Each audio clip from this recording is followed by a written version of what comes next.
د ننګرهار هسکې مینې ولسوالۍ غلنۍ سیمه کې د قمر خیریه بنسټ له لورې د غلنۍ ابتدایي ښوونځي ودانۍ جوړه او ګډه اخیستنې ته وسپارل شوه. د قمر خیریه بنسټ د ننګرهار مسؤل وایي په دغه ودانۍ 40,000 امریکایي ډالره لګښت راغلی چې 8 درسي او 1 اداري خونه لري. په دغه ښوونځي باندې جمله مصرف راغلی دی 40,000 ډالر مصرف پرې راغی د 5 میاشتو تقریبا تر 6 میاشتو په جریان کې دغه ښوونځی ورغول شو. د تعمیر کې چې دی 9 اتاقونه دي چې یو اداري خونه ده او 8 صنفونه د شاګردانو دپاره برابر شوي دي.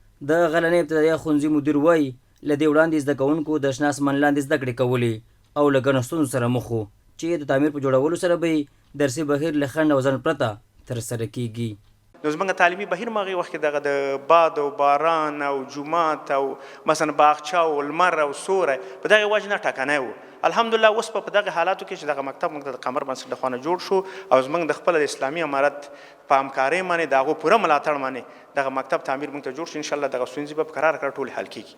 د پرانستې په دغه مراسمو کې د ننګرهار پوهنې رئیس ډاډ ورکړ چې د ښوونځي درسي کتابونو او استادانو د کمښت ستونزې د حل ترڅنګ به د ابتدایي ښوونځي د منځني ښوونځي درجې د لوړ کړي.